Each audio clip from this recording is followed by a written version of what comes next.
So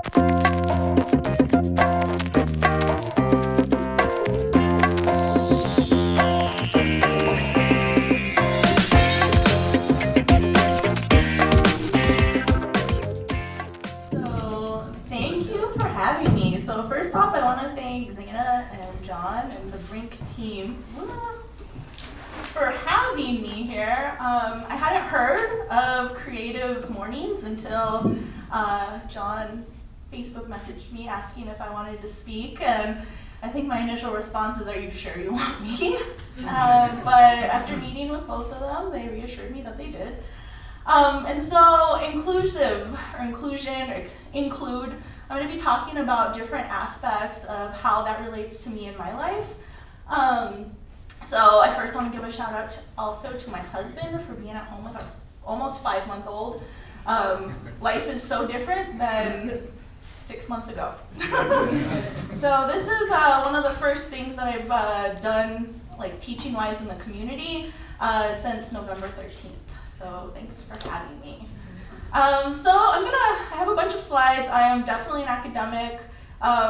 I wouldn't necessarily consider myself a creative, but now that I'm thinking about it, I write a lot. Poetry has been kind of one of those saving graces that I realized that I needed kind of a creative source when I was maybe like 15 years old listening to punk lyrics. My poetry kind of emulates that, so I think in this presentation you'll see some of my angst come through.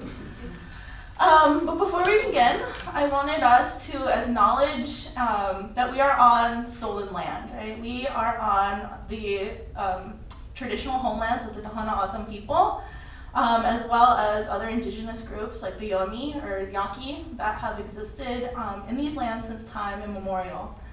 And the image behind me shows two things. So the orange shows kind of the traditional homelands that people had traveled since the beginning of their memorial time, like the time that they remember. And the little red part shows what they have been allocated by the federal government, both the United States and Mexican governments. And if you look, there's a really important 75 miles in there, and it's the US-Mexico border.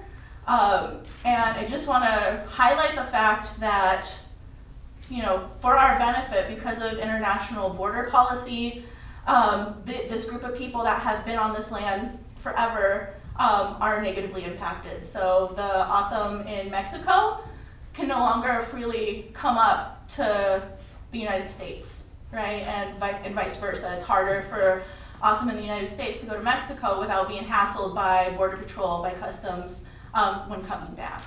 And so I just want to take a moment for us to think about the land that we're standing on, all of us. Are there any O'odham folks in here? Guess I should ask them. All right, so all of us are on stolen land. We are settler colonialists. All right. So inclusive, I wanted to define this word. And in disability studies, which is something that I'll talk about in a minute, we actually do read aloud what is on the screen so that folks who are hard of hearing or also maybe visually impaired can hear. So I'm gonna read this. So, include, to contain as a whole, those parts or any part or element. To place in an aggregate, class, category, or the like. To contain as a subordinate element, involve as a factor, right? So to include essentially means to bring lots of people together to form this whole. And so one of the ways that I want to think about inclusion today is socially. So what does social inclusion look like? And so if we're going to talk about inclusion, I also want to talk about kind of its opposite, exclusion. To exclude, to shut or keep out, prevent the entrance of. To shut out from the consideration, privilege, etc. To expel and keep out, thrust out, eject.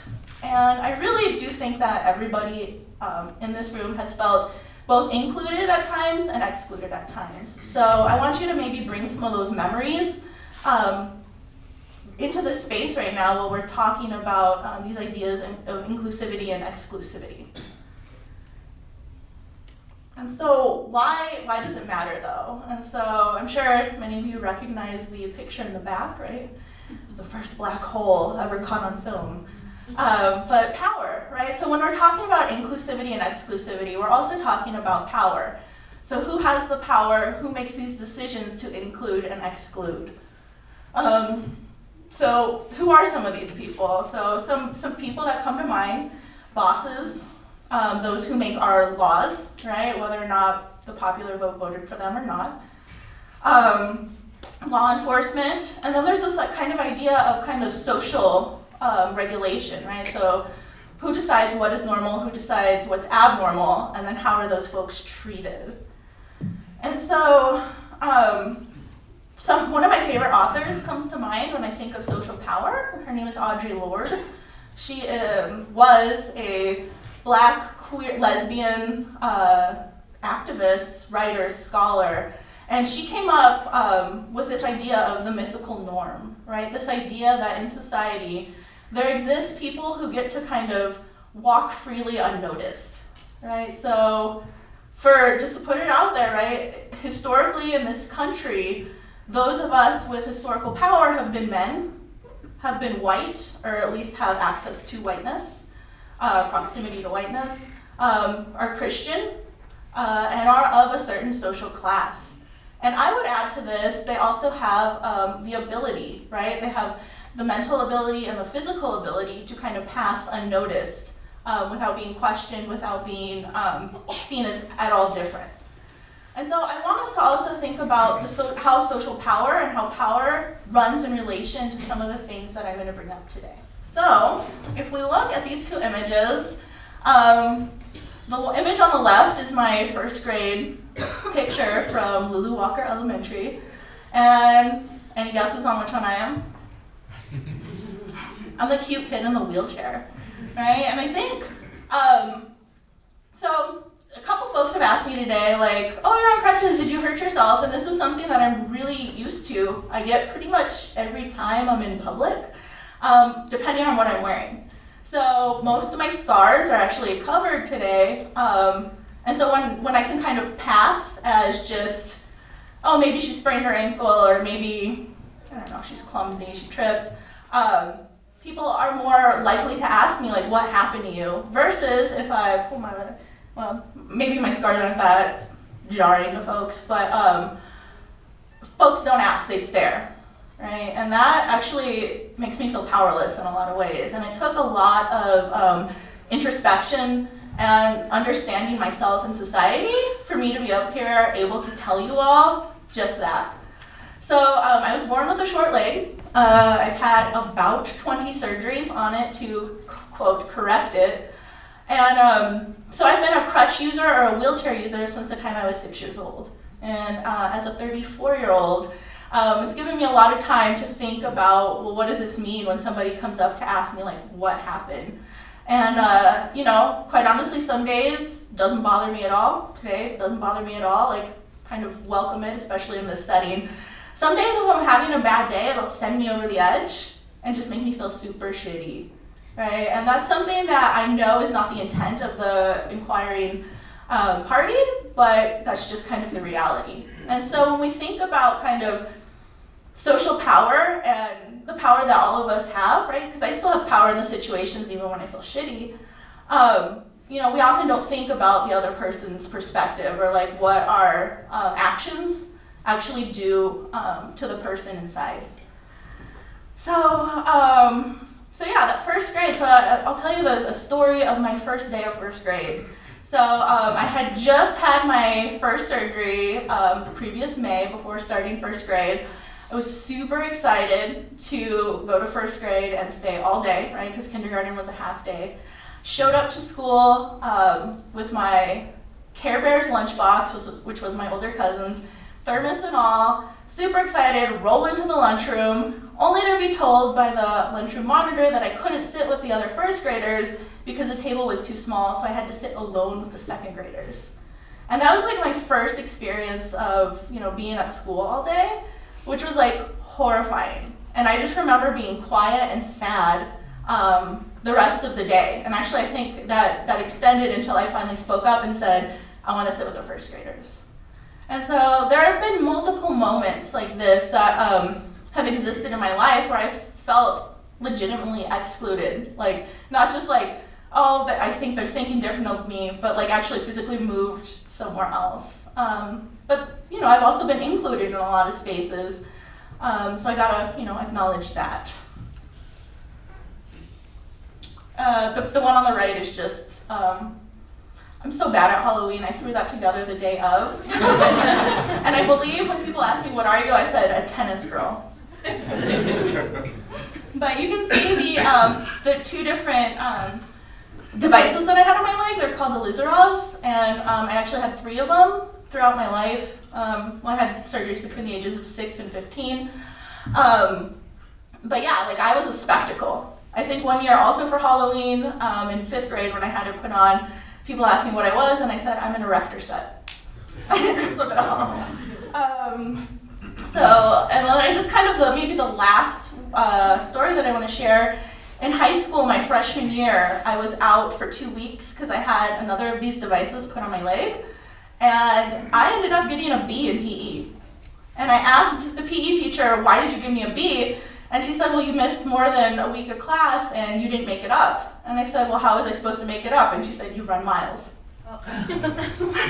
Right? So as a little nerd, like I was pissed off that affected my GPA. So as Josh mentioned, I was the first person in my family to go to college. So I got a scholarship to the U of A and felt super excluded. Like I am 5th generation Tucsonense. I had gone to the U of A for basketball games, for football games, but it wasn't until like going on that campus as a student that I felt super out of my element, right? So I felt like kids from California all drove Mercedes and had really nice cell phones, and this was when the Nokia brick was still a thing, and that's what I had. And other people were, pulling out these really pretty Kyocera phones with blue lights and everything. But I think the thing that really made me feel isolated was every single day somebody would ask me what happened. And that was one of those things that actually made me almost drop out of college because I was so fucking sick of being this kind of entity that people felt that they could be intrusive on. Right? They could be like, oh, what happened to you? Oh, let me get the door for you. So I realized like a lot of folks were making assumptions about me and it just didn't feel good. Luckily, between my freshman and sophomore years, I took a summer school class where the TA actually taught about disability studies, which I didn't know was a thing. And so I learned that people with disabilities, I wasn't alone. There's like a long history of folks recognizing that it's not them who is the problem, but rather it's society's expectation or assumptions that exist on the person's body. And so that actually provided a little bit of liberation. And I'm actually kind of pissed off that you have to go to college in order to have access to this, right? You have to kind of make it to where this is kind of in the dialogue that folks are talking about.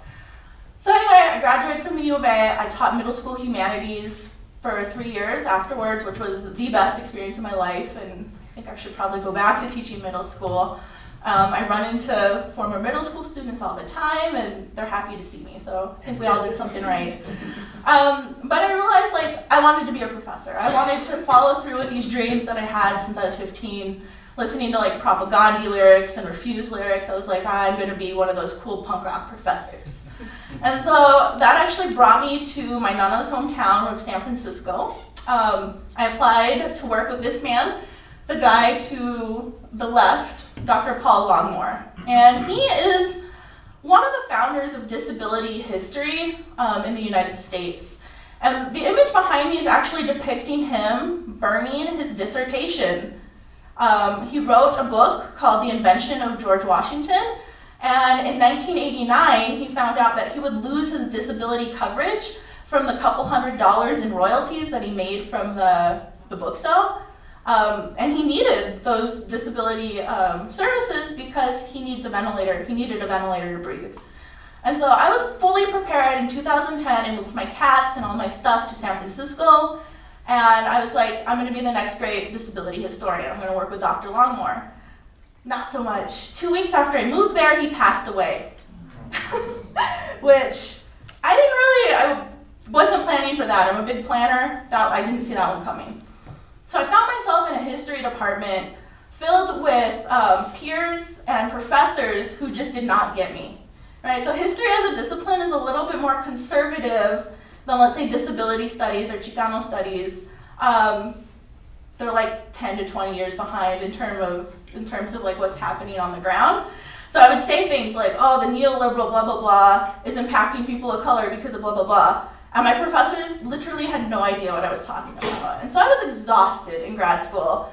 I went from going to work with the founder of disability history, and not being the only disabled person, to being the interim head of the Institute on Disability, which essentially meant I went through all of Paul's papers in his office, which was really cool, but it was, again, an isolating experience.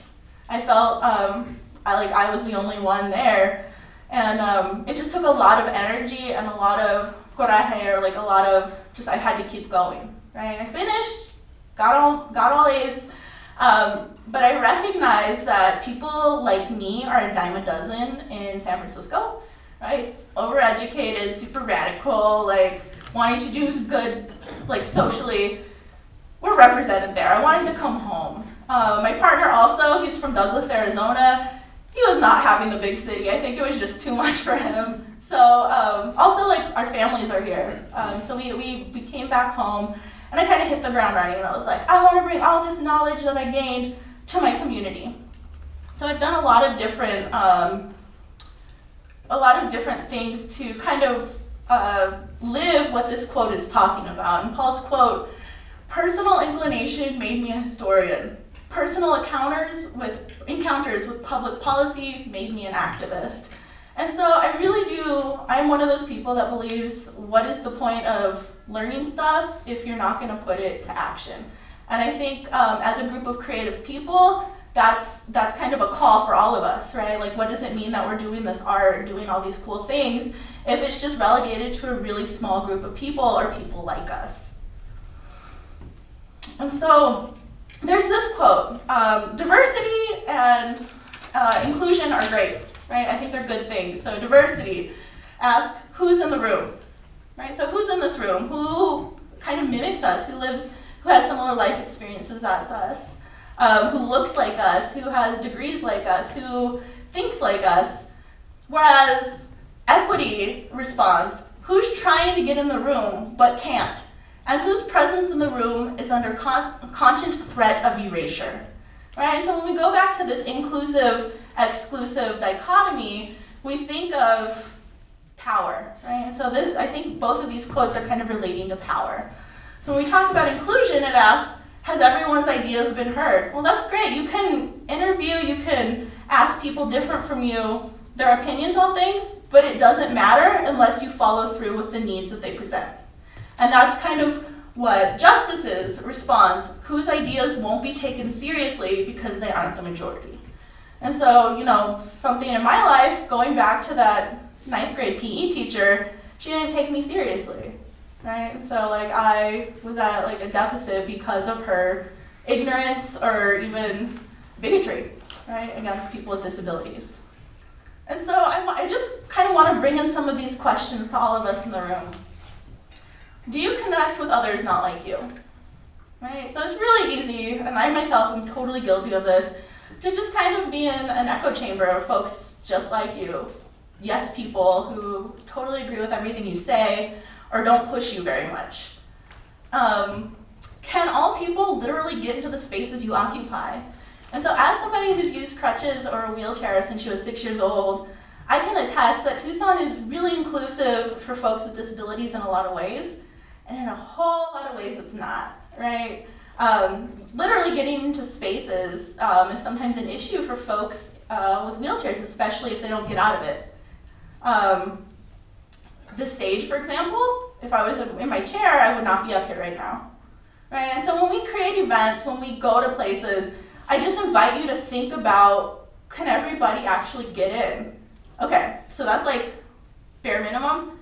Next question, can they go to the bathroom there?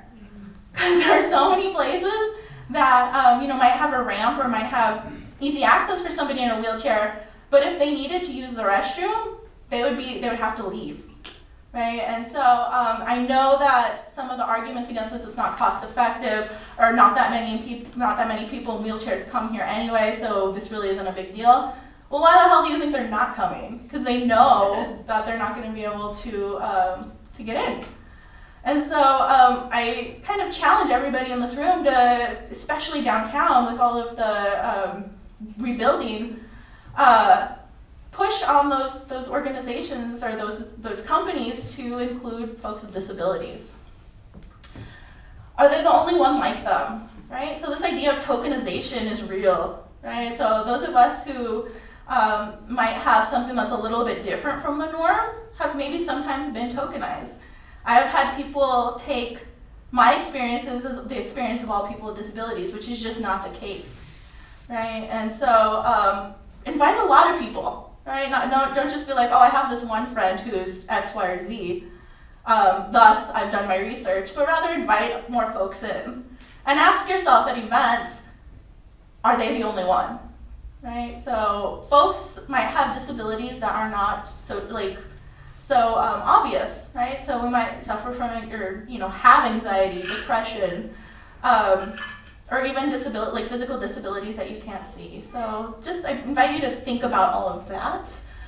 And then lastly, do you reach out to folks with different experiences from your own or that of your organization? And I think that that's super important, to not just reach out to them, but to listen to them, right? And listening means really understanding the multifaceted experiences that make them create the kind of their responses, right? And if you can, compensate them. They're doing a lot of labor for you, especially if it's related to work. Like, you should always compensate people that you reach out to.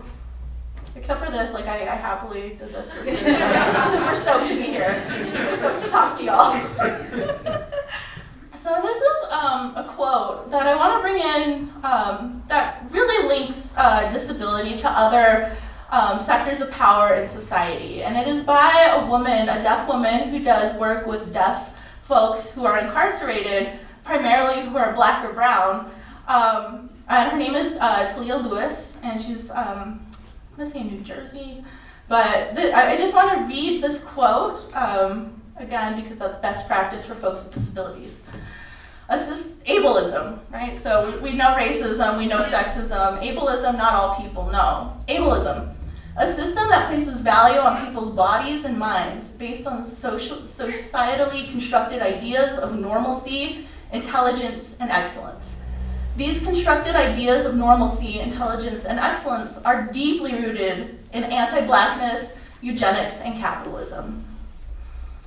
This form of systemic oppression leads to people and society determining who is valuable and worthy based on people's appearance and or their ability to satisfactorily produce, excel, and, quote, behave, right? So when we talk about ableism, when we talk about racism, it's also related, hi Valentina, it's also related to our ability to produce and care for ourselves, so our material well-being.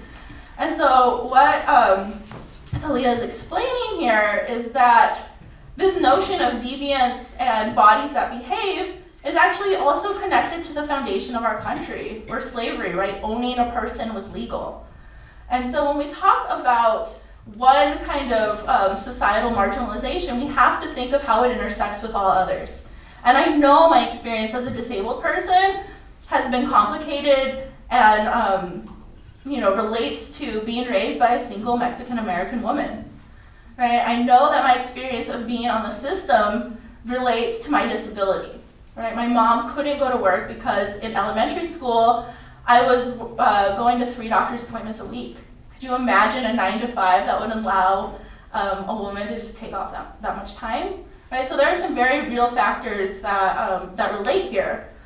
And so I do want to bring in kind of how this relates to Tucson, right? Bringing it home a little bit more, right? So this erasure hurts, right? So somebody who's 5th generation Tucsonan, I feel this, right? When La Placita Village was demolished, I felt that because it's something that I grew up with. It was a signifier, those really bright buildings, it was a signifier that I was downtown. And so that erasure of it kind of hurt, right? And it hurt more knowing what's being built there. which is housing, right? Housing for people who, I mean, at this point in my life, if I wanted to, maybe I could afford to live there, but probably not. And then it makes me think of all of those who have existed in downtown before this and how they're not represented in the kind of future plans. And so we have the before, erasing to Tucson, which is the Autumn word for Tucson. And the Spanish misinterpreted the Autumn word, which is how we got Tucson, right? To the demolition of something that a lot of us have known. So just out of curiosity, how many of us are native Tucsonans? Like, how many are born and raised? Awesome. Super happy to see so many of y'all here. So you may agree with me, you may not, that's fine. Like, I know that I'm probably in the minority. I hear a lot of, oh, Tucson, downtown Tucson's so cool. I love downtown Tucson now. I fucking hate it in some ways. Because it's not the Tucson of my childhood. It's not the Tucson of stories from my family. And the big erasure of people who existed down here, right? I cannot tell you how many people are like, yeah, there was nobody downtown until the streetcar came, and then everyone started going downtown and more development's coming. That's not true. That's erasing a giant swath of people who also have less social power than the newcomers. And so, so there's this like history, right? This colonial mentality of newly arrived settlers erasing the memory and creations of those here before. And I'm not just talking about this current iteration of urban renewal. I'm talking about the Spanish, the Americans coming in and erasing the Spanish influence, right? Literally, like La Calle de Alegría, changing to Congress Street. But before that, the Spanish coming and erasing the Autumn and the Yoemi presence. I think we need to just think about that with how this current iteration relates to 500 years of colonial settlement. Right? And it's not to necessarily shame anybody, but it's just something I think that we don't have to think about in the 21st century. And I think creative folks can have some really interesting takes, ideas, and solutions to this continued erasure. And when we're talking about La Placita Village, we also have to talk about the destruction of La Calle. So there's a historian at the U of A. She is like 6th or 7th generation Tucsonense. Her name is Dr. Lydia Otero.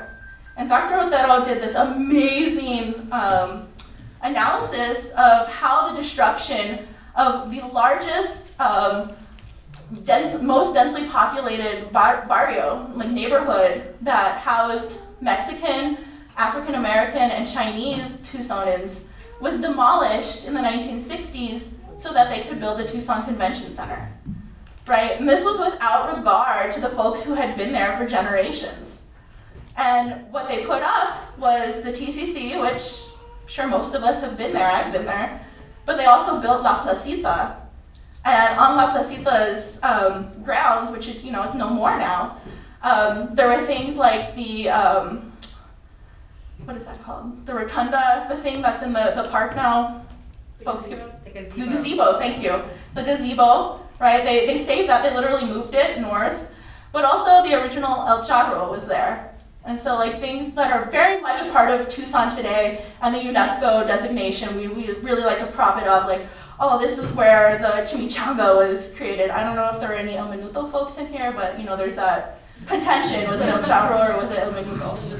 I'm not gonna touch that, but there is this kind of continued erasure when we demolish and build something new without acknowledging who was there first.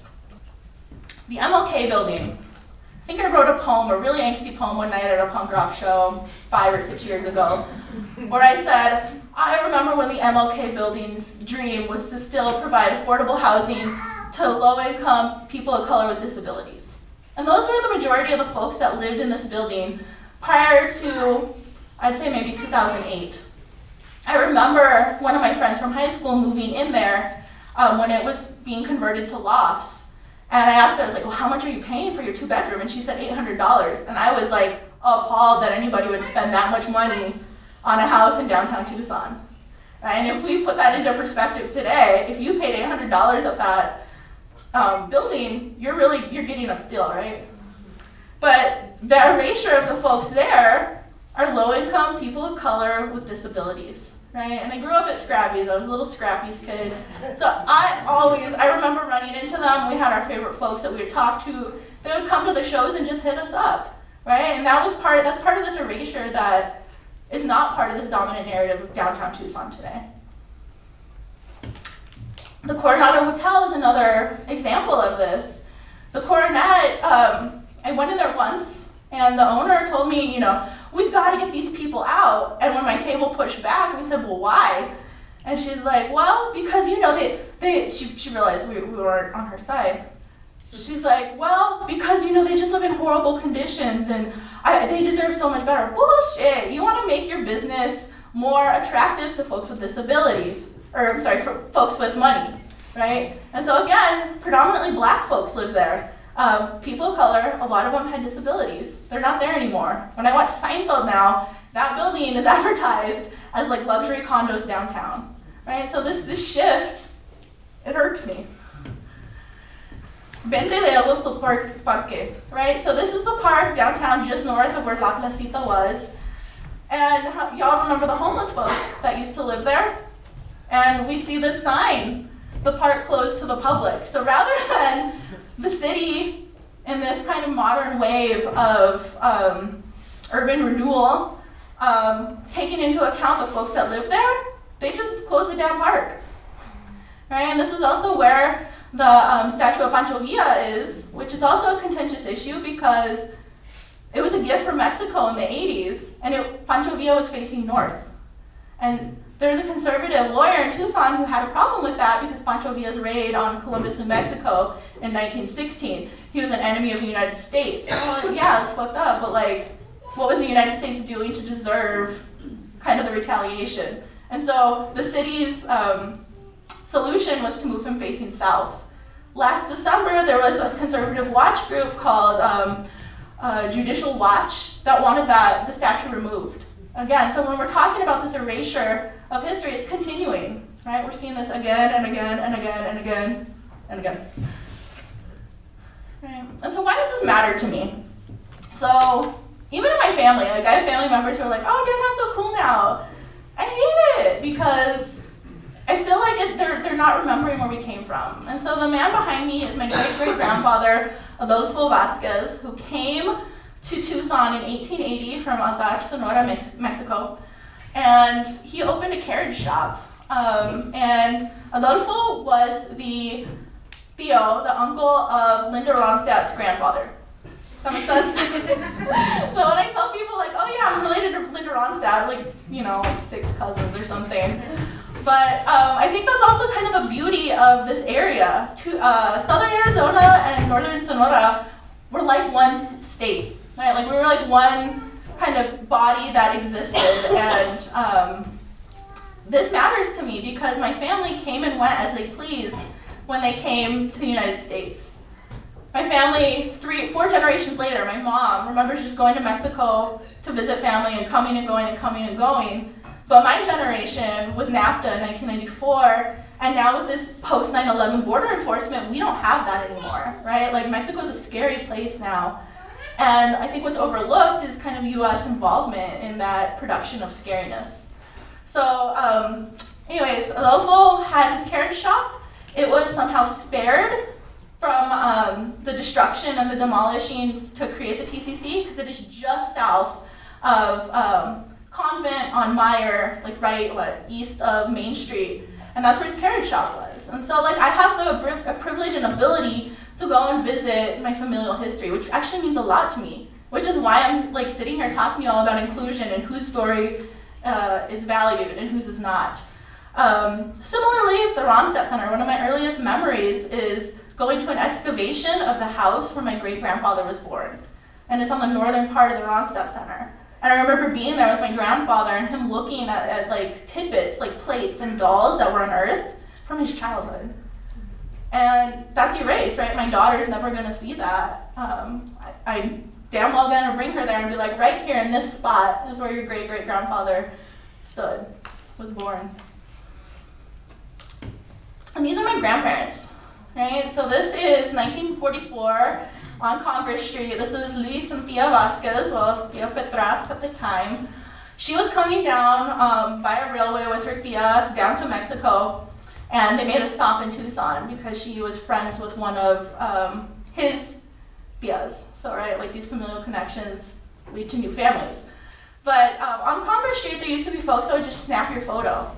And this is her at 15 and him at 16 walking up and down Congress, and he saved up for months to get those Levi's, right? Which is super cute. And this is a real treasure, right? This is part of the history that I remember. And so I wanted to leave you with kind of a final quote from one of my favorite theorists, Gloria Anzaldúa. You need to cope with the transition before you make transformation, right? And so I kind of leave us all with this because I know I've kind of spouted some unpopular opinions or something that maybe we don't want to think about, we don't know how to, we don't have solutions to, but I think we can get creative with where we go from here, right? So really including the folks who are most impacted by change. Thank you so much.